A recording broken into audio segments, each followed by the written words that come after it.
saya Fadila Wina Agustina dengan NIM A1123077. Nah, di sini saya akan menjelaskan tentang clipping yang saya buat tentang korupsi yang terjadi di KPK.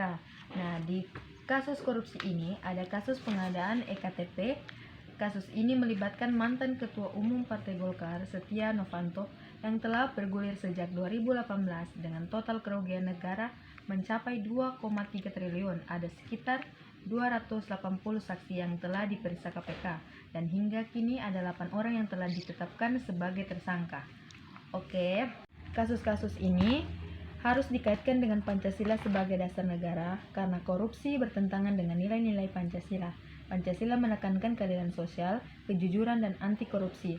Oleh karena itu, dalam menangani kasus korupsi, penting untuk mengacu pada nilai-nilai Pancasila sebagai landasan moral dan etika bagi seluruh warga negara Indonesia.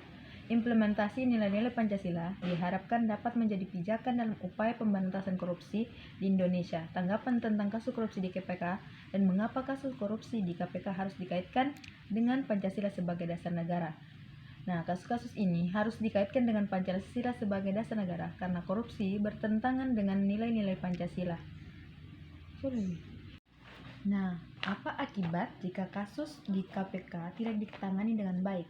Jika kasus korupsi di KPK tidak ditangani dengan baik, maka akan berdampak buruk pada upaya pemberantasan korupsi di Indonesia. Korupsi dapat merugikan negara dalam jumlah yang sangat besar, seperti kasus pengadaan EKTP yang merugikan negara sebesar 2,3 triliun. Selain itu, korupsi juga dapat merusak tatanan pemerintahan dan mengurangi kepercayaan masyarakat terhadap pemerintah. Oleh karena itu, penanganan kasus korupsi di KPK harus dilakukan dengan baik dan transparan, serta harus pada diri nilai Pancasila sebagai dasar negara.